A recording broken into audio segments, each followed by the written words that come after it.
Eorzea is a pretty big place, but just what the hell is going on here? My name is Remy, and I'm gonna tell you. Left abandoned by her Charlian keepers, the Dravanian Hinterlands have been overrun by the local wildlife and flora, as the land reclaims what was once hers. You journey to this land in search of a scholar by the name of Matoya, who lives a life of a hermit in a reclusive cave with only magic brooms and frogs to serve her. However, the degradation of the land makes your journey more difficult than initially anticipated. Though your time spent here is short, there is much going on that can be easily overlooked. As you make your way to Idleshire, you'll come across abandoned buildings overrun with goblins and their repurposed jungle-type Vangobs.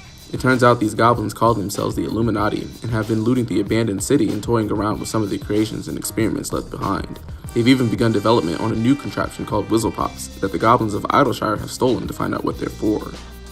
Obviously upset at the theft of their contraptions, the Illuminati decide to launch a forward attack on the goblins, planning to destroy the items, with Moondrink's 8 Clinks leading the attack.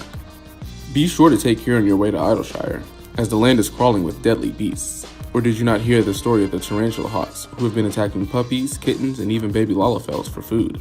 Perhaps the one about the overgrown Morble that's devoured 3 goblins, 4 Lalafels, and an entire Rolandberry cake. There's also the tale of the 2 Makote lovers, who went missing around the answering quarter, assumed to be mauled by the violent sun bears and thought to be the parents of poor Takebi, waiting for their return. And watch out on your way to Matoya's cave, as the Pirogo that have been waiting for their Charlian masters to return have grown quite angry for being left abandoned, and are known to attack adventurers on sight. As you arrive to Idleshire, you are greeted by a gang of goblins. It seems they've decided to take up shop here and claim the area as their new home. What was once thought all but abandoned seems to be on the brink of full-on resurgence. Even Rowena herself decided to get in on the action and wasted no time putting her girls to work. In order to get to Matoya's cave, the goblins promise to clear the blocked bridge if you help them with a little problem they've been having.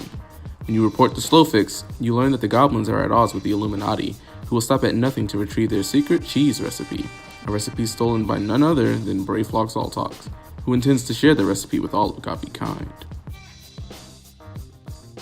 As the story continues, you eventually learn that the Illuminati have taken up refuge inside Alexander and began his reactivation. Should he be allowed to continue to re-emerge from the Thaliac Sea, he threatens to bleed the surrounding land dry of ether. It seems the ether the realm over has been out of whack though, since later on in the story, Matoya comments that her brooms haven't been operating like they used to, falling over at a moment's notice. Whether this has anything to do with Alexander, well, let's just save that for another video. While strolling around Idleshire, you'll come across a treasure hunter by the name of Midnight Dew. She'll request that you help a friend of hers retrieve something from St. Mosian's Arboretum, an abandoned botanical garden of sorts, whose seedkin experiments have taken over. It turns out the citizens of Idleshire are hoping to see the agriculture thrive once more, and there are special seeds within the Arboretum they're sure will make that happen. So off you go, and successfully retrieve the seeds for the botanists. As happy as they are though, it seems that's not all they need.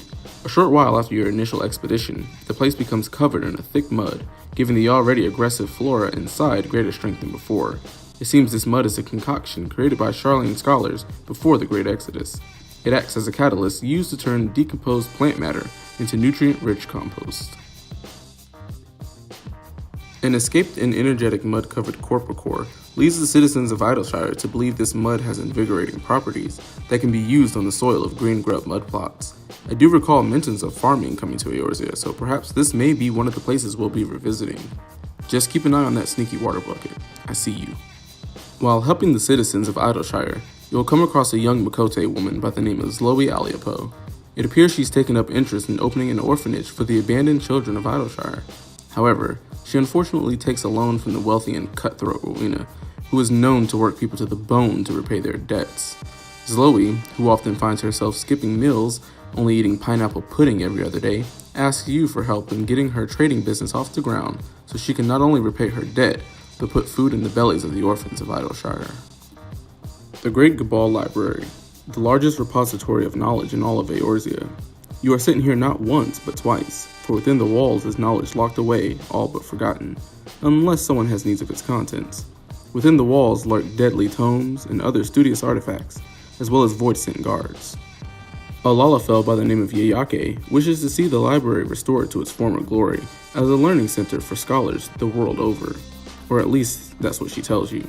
It seems she also has plans to master some destructive magics, but that's neither here nor there.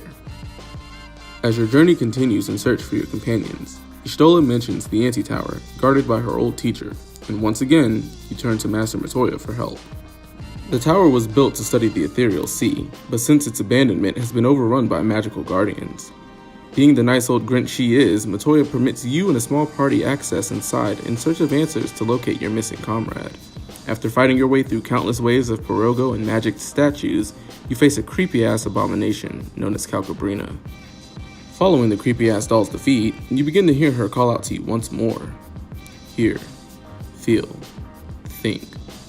However, it's not Hydaelyn you hear, but Minfilia, taken in by Hydaelyn, and now speaking together as one voice.